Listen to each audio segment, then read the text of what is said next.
ফ্রান্সে জমকালো এক আয়োজনের মধ্য দিয়ে আগামী ২২ সেপ্টেম্বর ঘোষণা করা হবে ২০২৫ সালের ব্যালন ডিওর বিজয়ী ফুটবলারের নাম।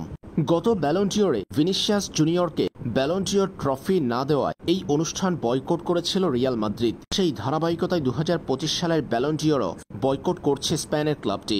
এদিকে এত সব কিছুর মাঝে ব্যালন ডিওর চলছে আপন গতিতে। এর মধ্যে ব্যালন ডিওর জয়ের ক্ষেত্রে সম্ভাব্য ৫ ফেভারিট ফুটবলারের নাম জানা গেল।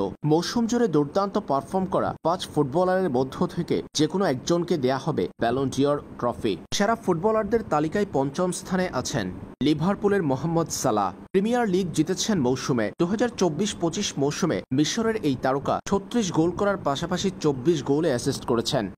শুরুতে ব্যালন ডিওর জয়ের ক্ষেত্রে সবার উপরে থাকলেও হঠাৎই পিছিয়ে গেছেন ব্রাজিলিয়ান তারকা রাফিনহা। তবে বার্সেলোনার সাফল্যের কাণ্ডারি তিনি। ২০২৪-২৫ মৌসুমে ৩৯ গোল ২৫ অ্যাসিস্ট করেছেন তিনি, অর্থাৎ সরাসরি ৬৪ গোলে জড়িত রাফিনহার নাম। মৌসুমে জিতেছেন লা লিগা, কোপা দেল রে, সুপার কোপা দি স্পেনিয়া। ৩ নম্বরে আছেন পর্তুগালের তারকা বিটিনহা। মৌসুমে ৮ গোল ৮ অ্যাসিস্ট তার। ইউএফা চ্যাম্পিয়ন্স লিগ জয়ে পিএসজিতে বড় ভূমিকা ছিল তার। এছাড়াও league One, Coupe de France, trophy des champion এবং জাতীয় দলের হয়ে জিতেছেন ইউএফা নেশনস লিগ। ২ নম্বরে আছেন বার্সেলোনার স্প্যানিশ তারকা লামিন ইয়ামাল। মৌসুমে ২১ গোল ২৬ অ্যাসিস্ট করেছেন তিনি। জিতেছেন লা লিগা, কোপা দেল রে ও সুপার কোপা দি স্পেনিয়া।